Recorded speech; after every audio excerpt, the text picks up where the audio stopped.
তুমি যদি ভাবছো হসপিটালে রাতের বেলা একা থাকবে, তো কখনো এই ভুলটা করবে না। 2008 সালে এমন একটা ঘটনা হয়েছিল যেটা আজকে আমি তোমাদের কাছে বলবো, আর এটা সত্যিকারের ঘটনা। ডক্টর নিজের একটা ক্লায়েন্টের ওপর টেস্ট করছিল, আর সেটা একটা ডেড বডির সাথে। যারা মারা যায় তাদের ওই হসপিটালে আনা হয়, আর এনে তাদের হাতে একটা রেড কালারের ব্যান্ড পরিয়ে দেওয়া হয়, যাতে বুঝতে পারে যে ওইটা ডেড বডি আছে। আর কোনো ডক্টর যাতে তাদের সাথে টেস্ট বা সার্জারি বাগেরা কিছু যাতে না করে। টেস্ট করার পরে ডক্টর বাড়ি যাওয়ার জন্য সে লিফটের সামনে গেল, আর গিয়ে একটা মেয়েকে দেখতে পেল। আর সেই মেয়েটা ডক্টরের সাথে কিছু কথাবার্তা বলছিল। তারপর ওই লিফটটা নিচের দিকে নামতে লাগলো, আর নামতে নামতে একটা ফ্লোরে এসে দাঁড়ালো। ওই ফ্লোরের সামনে একটা মেয়ে দাঁড়িয়ে ছিল, আর ওই মেয়েটা লিফটের ভেতর আসার জন্য ডক্টরকে বলল। বাট ডক্টর মেয়েটাকে ভুলভাল বলে যাও এখান থেকে বলে তাড়িয়ে দিল। আর তাড়ানোর পরেই ওপর দিকে লিফটটা চলে গেল।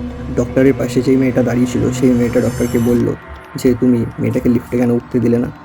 তো তখন ডক্টর যেটা বলল সেটা শুনে তোমরা শকড হয়ে যাবে। ডক্টর তখন বলল যে আমি উপরে যেই মেয়েটার সাথে টেস্ট করছিলাম, তো সেই মেয়েটাই এটা, আর সেই মেয়েটা মারা গেছে, তার হাতে একটা রেড কালারের ব্যান্ড আছে। মেয়েটা শুনে সাইলেন্ট হয়ে গেল, হয়ে ডক্টরের দিকে তাকিয়ে একটা স্মাইল দিল, আর হাতটাকে ওপরের দিকে করে দিল। তখন ডক্টরও দেখলো যে তার হাতেও রেড ব্যান্ড আছে।